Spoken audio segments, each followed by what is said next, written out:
Hello and नमस्कार, मैं doctor कंचन Singh Bharat homeopathy में आप सभी का स्वागत करती हूँ। और आज के इस वीडियो में मैं आप सभी से बात करने वाली हूँ एक किडनी पेशेंट के बहुत ही कॉमन सवाल के बारे में।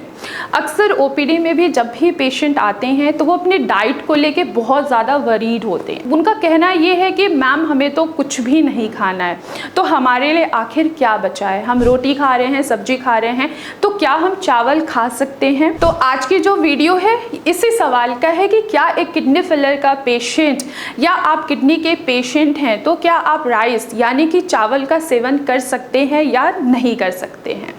देखिए, आप चावल का सेवन कर सकते हैं, लेकिन इसमें भी कौन से चावल का आप सेवन कर सकते हैं ये भी एक क्वेश्चन ही है आपके लिए।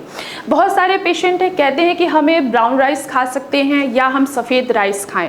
तो देखिए, आप किडनी के पेशेंट हैं तो आपको सफ़ेद चावल खाना ही आपके लिए बेहतर होगा, क्योंकि जब हमारी किडनी काम नहीं करती है तो वो हमारे सोडियम, पोटेशियम और स्पेशली फॉस्फोरस, प्रोटीन को भी बैलेंस नहीं कर पाती है। सफ़ेद चावल में सोडियम की मात्रा कम होती है, पोटेशियम की मात्रा कम होती है, फॉस्फोरस की भी मात्रा कम होती है, लेकिन इसमें कार्ब्स की मात्रा ज़्यादा होती है। तो आप सफ़ेद चावल का सेवन आसानी से कर सकते हैं। दूसरा सवाल ये है कि क्या हम ब्राउन राइस खा सकते हैं? तो आप किडनी के पेशेंट हैं, आप ब्राउन राइस का सेवन बिल्कुल भी ना करें, क्योंकि इनमें पोटेशियम भी ज़्यादा होता है, फॉस्फोरस भी ज़्यादा होता है और साथ ही साथ इसमें सोडियम भी पाया जाता है जो आपके लेवल्स को बढ़ा भी सकता है। तो आप राइस खाइए, लेकिन सफ़ेद राइस खाइए, यानी कि सफ़ेद चावल का ही सेवन करें। पर आपको कॉज देखना बहुत ज़रूरी है कि आखिर आपकी किडनी किस वजह से ख़राब है। क्या वो शुगर के वजह से ख़राब है? अगर आपकी किडनी डायबिटीज़ के वजह से ख़राब हुई है तो आपको चावल की मात्रा या तो बंदी कर दीजिए या तो कम ही कर दीजिए, क्योंकि चावल में कार्ब्स होता है और एक डायबिटीज़ पेशेंट के लिए ज़्यादा मात्रा में कार्ब्स का सेवन करना उनके लिए अच्छा नहीं होता है।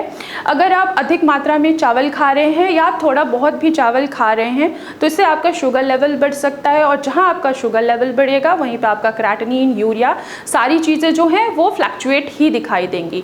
तो आप चावल खाइए, लेकिन कम क्वांटिटी में खाइए। ध्यान रखिए कि अगर आप डायबिटिक पेशेंट हैं और शुगर की वजह से आपकी किडनी डैमेज हुई है तो आप राइस का सेवन ना करें। अब इसमें एक और सवाल आता है कि हम राइस कैसे बना के खाएं।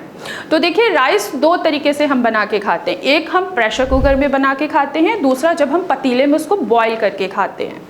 आप किडनी के पेशेंट हैं तो आप प्रेशर कुकर में चावल मत बनाइए, इससे आपकी प्रॉब्लम बढ़ सकती है। आप पतीले में चावल को अच्छे से वॉश करके बहुत सारा पानी डाल के उबालिए। जो एक्स्ट्रा पानी है वो उसको बाहर निकाल दीजिए, जितना भी स्टार्च है वो सारी चीज़ें बाहर निकल जाएंगी। तो इससे आपके लिए प्रॉब्लम क्रिएट नहीं होगा, उल्टा आपके लिए बेनिफिट होगा। लेकिन अगर आप डायबिटीज़ के पेशेंट हैं तो आप किसी भी तरीके से चावल खाने से बचिए। तो मैं आशा करती हूँ कि आप लोगों को समझ में आया होगा कि एक किडनी फेलियर का पेशेंट चावल का सेवन कर सकते हैं या नहीं कर सकते हैं। तो आज की वीडियो में बस इतना ही, फिर मैं मिलूंगी नेक्स्ट वीडियो में। तब तक के लिए धन्यवाद।